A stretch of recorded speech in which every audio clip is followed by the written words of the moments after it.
Did you know the Jade Palace's immortal exam isn't about virtue? It's about manufacturing perfect corporate slaves. That's the question that burns in the heart of Ne Zha 2025, a film that's not just animated fire and fury, but a searing indictment of modern anxieties, all wrapped up in a deceptively vibrant package. Forget your typical superhero sequel. This isn't about good versus evil. It's about power, privilege, and the crushing weight of a system designed to keep you in your place. And at the heart of it all, the celestial green card. Think about it. The Jade Palace, shimmering in the clouds, promises immortality, power, and belonging. It's the ultimate dream destination, the celestial Silicon Valley, if you will. But just like earthly paradises, access is strictly controlled. And that control, my friends, is where the real story begins. Welcome to Ne Zha 2025, Celestial Green Card, and the Modern Immigrant Dilemma. We're peeling back the layers of this animated masterpiece to reveal the raw, uncomfortable truths it's telling us about ourselves and the world we live in. Let's start with the architecture itself. Take a closer look at the Jade Palace. It's not just traditional Chinese design, is it? Those soaring pillars, that imposing scale. Notice anything familiar? Those aren't just any pillars. They're Roman columns, transplanted into a celestial Chinese setting.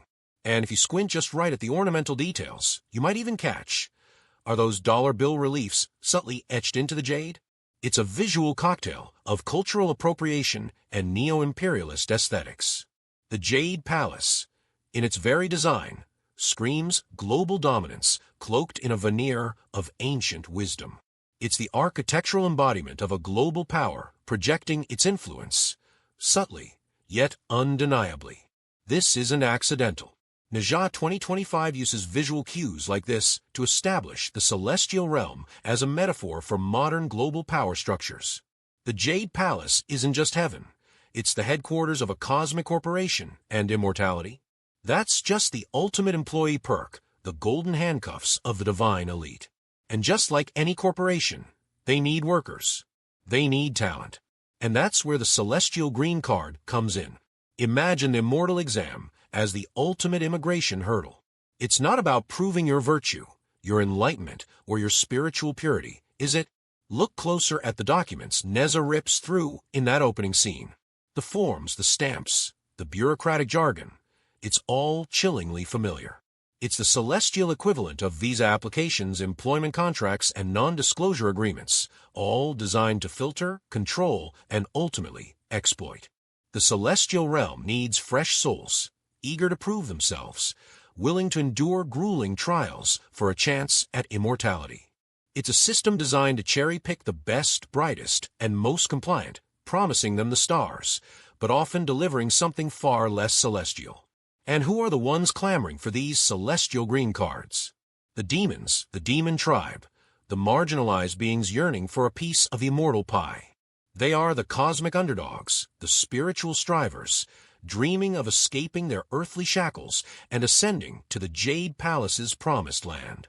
Just like in our world, the allure of a better life, of opportunity and recognition, drives countless individuals to navigate complex, often dehumanizing, immigration systems.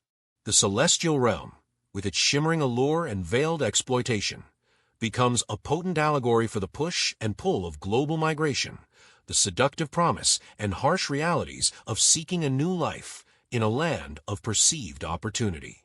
Now let's talk about A.O. Bing and those shimmering dragon scales. What the Dragon King isn't telling his son. Those shimmering scales are actually shackles forged from 10,000 migrant worker souls. That's not just dramatic flair. It's a brutal truth hidden in plain sight. A.O. Bing, the Dragon Prince, is burdened, literally weighed down, by those scales. They're beautiful. Yes, they signify his lineage, his status, his celestial H-1B. But what are they truly made of? The film hints at it, whispers it through visual symbolism. Those scales are forged from the souls of 10,000 migrant workers. Think about that for a second. The very armor that signifies A.O. Bing's privileged position, his access to the celestial realm, is built upon the suffering of countless others, the forgotten, the exploited, the ones who never made it through the immortal exam, the ones who were chewed up and spat out by the system. Those scales, engraved with what we can only imagine, are celestial bureaucratic codes. Think H1B, OPT, EB5, are not just armor, they are shackles. They represent the conditional nature of celestial belonging, the precariousness of immigrant status. A.O. Bing, despite his princely lineage, is ultimately bound by these scales, by the system that grants him conditional acceptance. He is forever walking a tightrope, his celestial green card perpetually on the verge of revocation, dependent on his performance, his compliance, his unwavering loyalty to the very system that oppresses his kind. He's the model minority par excellence, outwardly successful, inwardly trapped. Consider the demon green badges, the demon badges. These aren't just identifiers, they're visual markers of otherness, the cosmic equivalent of an OPT visa stamped onto your forehead. Temporary status, conditional acceptance, perpetual anxiety. Imagine the constant pressure, the fear of stepping out of line, the knowledge that your celestial dream could be revoked at any moment.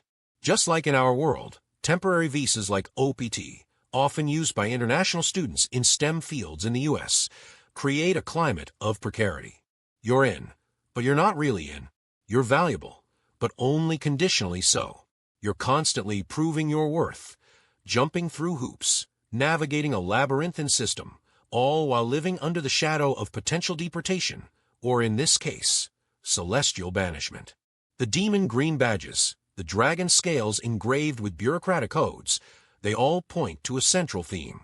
The celestial realm, for all its shimmering promises, operates on a system of controlled access, conditional belonging, and inherent inequality.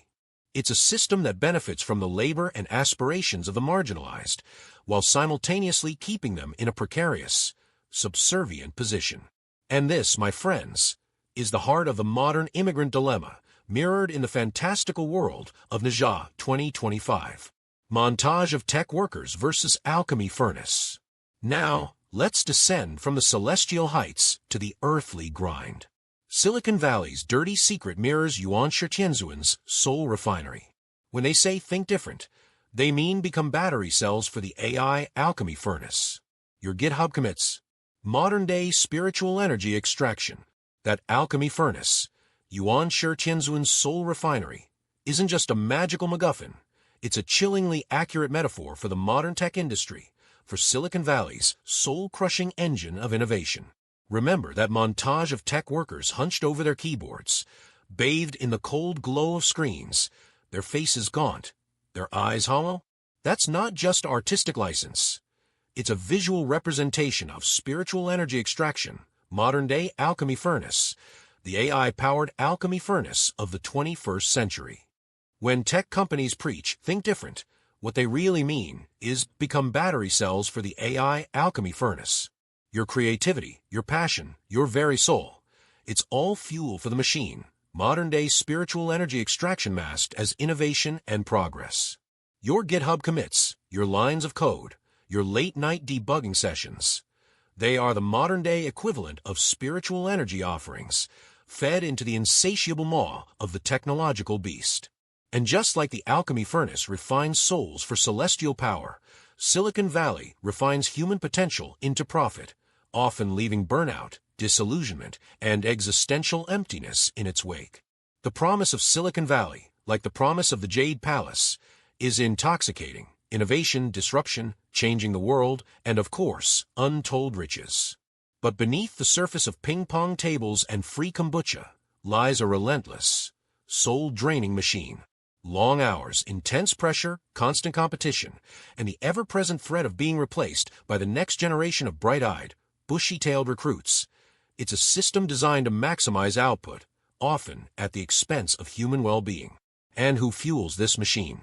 Often, it's the immigrant workforce, the international talent pool, drawn by the allure of opportunity, but often finding themselves trapped in a cycle of exploitation, their dreams slowly refined into code, their souls subtly depleted. Just as the demons toil in the celestial mines, extracting spiritual energy for the Jade Palace, countless tech workers, many on those precarious H-1B visas, pour their energy, their creativity, their very lives into the engines of Silicon Valley. They are promised the celestial kingdom of tech success, but often find themselves serving as cogs in a machine that cares little for their individual well-being. The soul refinery, the alchemy furnace, It's all the same metaphor, a potent symbol of modern exploitation masked as progress, a system that promises transcendence, but often delivers only spiritual depletion. And the fuel, the dreams, the aspirations, the very souls of those seeking their own version of the celestial green card. Final shot. Shun Gongbao's stutter manifesting as censored text. Now, before we descend completely into despair, there's a glimmer of, well, not hope, exactly, but perhaps a different kind of understanding, buried within the character of Shun Gongbao. And that's what we'll explore next week. Next week, we expose how Tai Jinren's Sichuan wisdom became corporate gaslighting 101. That shucks accent. Calculated humiliation tactics used from Shenzhen sweatshops to Wall Street. We'll delve into godly PUA and workplace bullying exposed, and unpack how even celestial wisdom can be weaponized in the corporate machine. But for now, let's consider Shun Gongbao's stutter. It's not just a quirky character trait. It's a visual manifestation of censorship, of suppressed speech, of the inability to articulate truth within a system built on lies. Watch closely when Shun Gongbao stutters. Sometimes it's not just vocal hesitation. The words themselves seem to pixelate, to glitch, to become visually censored right before our eyes. It's a brilliant visual metaphor for the self-censorship, the fear of speaking truth to power that permeates oppressive systems. Think about the Asian professional experience, the bamboo ceiling, the glass ceiling, the constant pressure to conform, to be seen and not heard, to be model minorities rather than fully realized individuals. Shun Gongbao's stutter, his inability to speak fluently, becomes a poignant representation of this struggle, this constant negotiation between ambition and self-preservation in a system that often silences dissenting voices. Is it any wonder that his stutter frequency seems to inversely correlate with his proximity to power? The closer he gets to the levers of celestial authority, the more pronounced his speech impediment becomes, a visual representation of increasing pressure to conform, to toe the line, to silence any hint of dissent. And what about his family history? Shun Gongbao isn't just an individual. He represents generations of striving, of immigrant ambition, of the perilous climb up the celestial ladder. His grandfather, we can imagine, perhaps illegally crossed the celestial border, a spiritual stowaway seeking a better life. His father, maybe, opened a celestial test prep center, capitalizing on the anxieties and aspirations of those desperate to pass the immortal exam. And Shun Gongbao himself, he's the model minority, success story, the one who made it, or so it seems. But beneath the veneer of success, beneath the carefully constructed facade of celestial belonging, lies a deep-seated insecurity, a constant awareness of his precarious position, a fear of being exposed as an outsider despite his outward achievements. Shun Gongbao's story, his stutter, his family history, it all coalesces into a powerful commentary on the immigrant experience, the pressures of assimilation, the myth of meritocracy, and the ever-present threat of censorship, both internal and external. He is a cautionary tale, a reminder that even within the shimmering walls of the celestial city, the struggle for true belonging, for authentic voice, for genuine liberation, continues. And that struggle, my friends, is far from over. And it's not just Shun Gongbao's individual struggle. It's a generational cycle, a family saga etched into the very fabric of the celestial city. Think about the architectural symbolism again. Those Roman columns in the Jade Palace. They aren't just decorative. They're structural. They hold up the whole edifice of celestial power, built on foundations that are, well, let's just say they're not entirely indigenous to this celestial realm. It's a visual language of conquest, of imported power, of a new empire built on the bones of the old. And those dollar bill reliefs, subtly embedded in the jade ornamentation, that's not just about wealth. It's about a specific kind of wealth, a particular global currency, silently asserting its dominance even in the heavens. It's neo-imperialist aesthetics at its most insidious, a visual declaration of global power projected onto a celestial canvas. This architectural detail, this fusion of Roman grandeur and Chinese motifs, isn't just set dressing. It's a key to understanding the film's deeper critique. The Jade Palace, in its very design, embodies a globalized power structure, one that absorbs and assimilates, but ultimately maintains a hierarchical order, with a select few at the top and countless others striving, often in vain, for a piece of the celestial pie. It's a system that benefits from the constant influx of new talent, new energy, new souls, but one that also subtly, and sometimes not so subtly, reinforces existing power imbalances. And speaking of souls, let's circle back to those demon green badges, the demon badges. We've talked about them as the celestial OPT visa, a marker of temporary status, conditional acceptance. But let's really unpack that OPT visa analogy. Think about the reality of the OPT program in the U.S. It's designed to attract international STEM talent, to bring the best and brightest minds to American universities and companies. Sounds benevolent, right?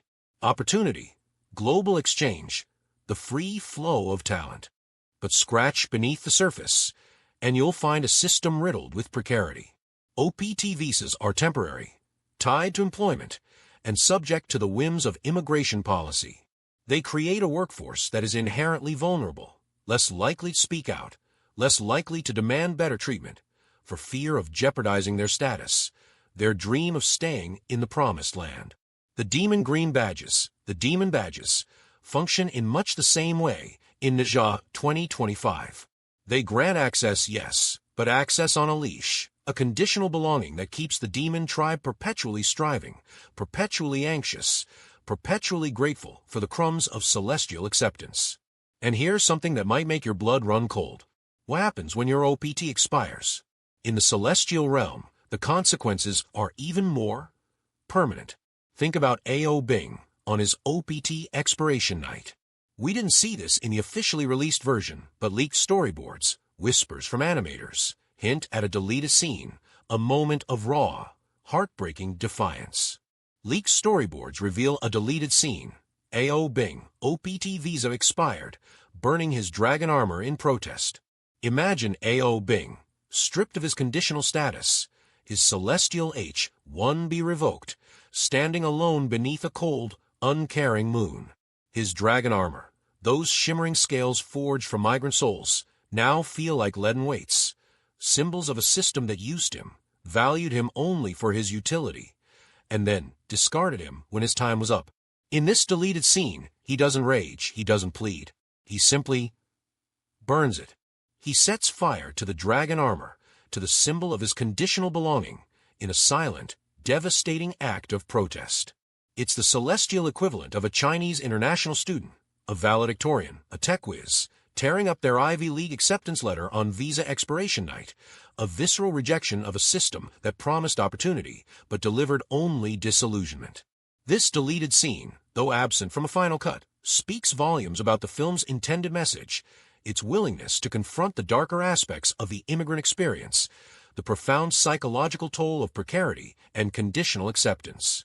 It highlights the raw, simmering anger beneath the surface of politeness and compliance, the quiet desperation of those trapped in a system that values their labor but not their humanity. And it's not just the Dragon Clan and the demons who are caught in this celestial machine. Consider the plight of the groundhog demons. They're not striving for celestial green cards. They're not even aiming for immortality. They're just trying to survive, to eke out a living in the margins of the celestial city. But even their humble existence is dictated by algorithms, by systems of control that are both invisible and inescapable. Think about the groundhog demons as the celestial equivalent of gig workers, delivery drivers, the precariat of the digital age. They're caught in an algorithmic trap, their routes optimized, their movements tracked, their livelihoods dependent on the cold, calculating logic of a system that sees them not as individuals, but as data points, as cogs in a vast, impersonal machine.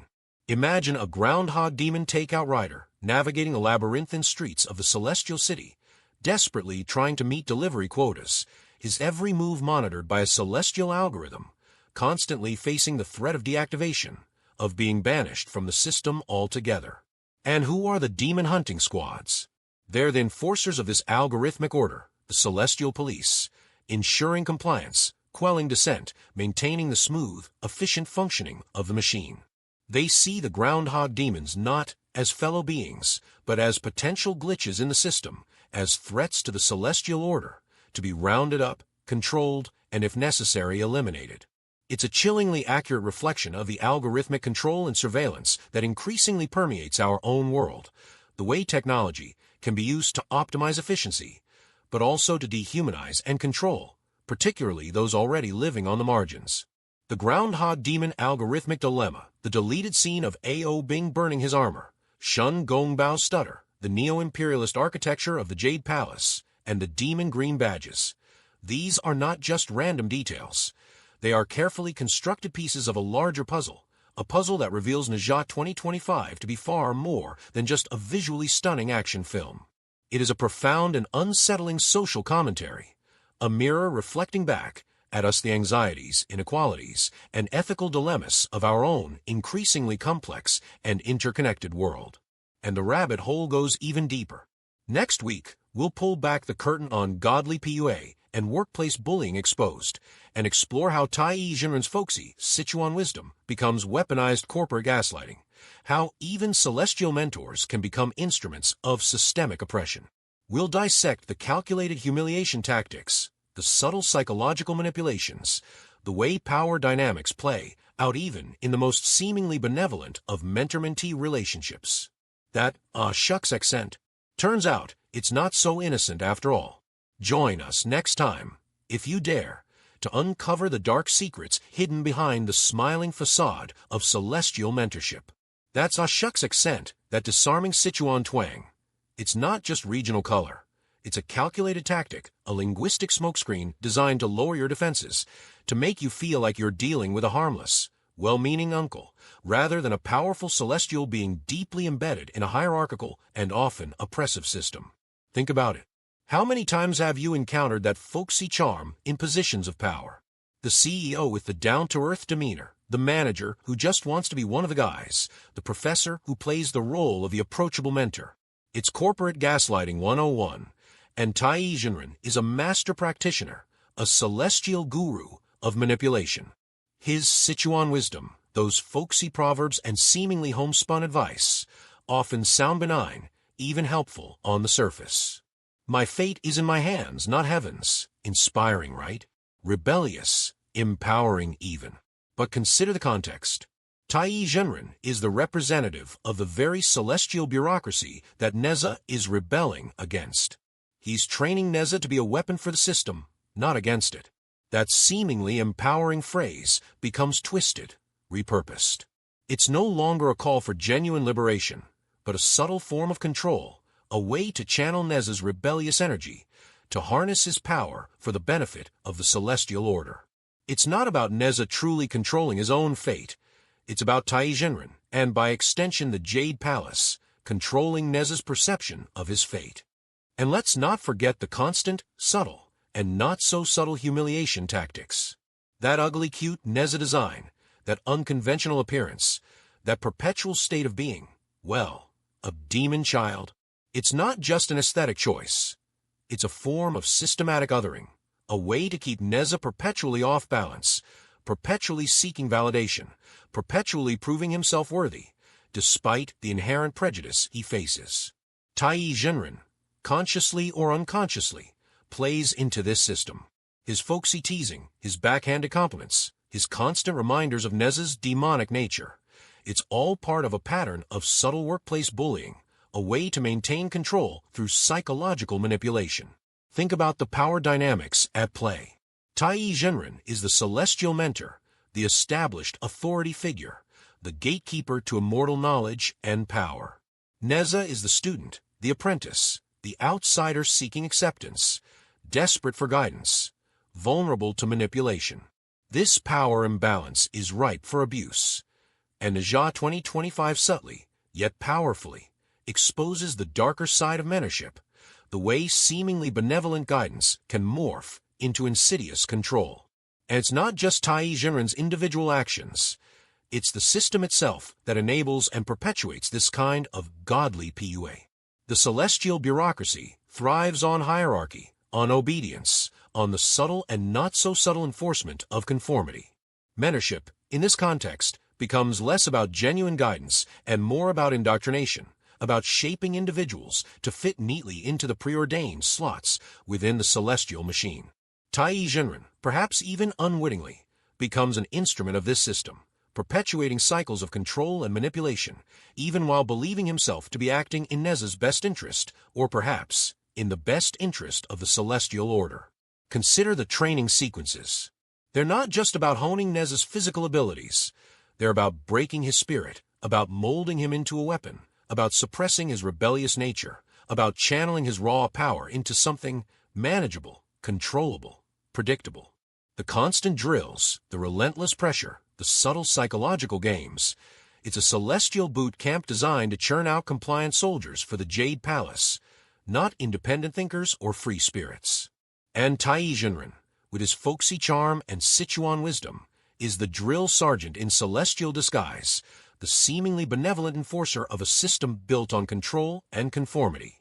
That shucks accent, that folksy wisdom, is a carefully crafted performance, a celestial gaslighting masterclass. It's the same tactic used from Shenzhen sweatshops to Wall Street boardrooms, from Silicon Valley startups to government bureaucracies worldwide.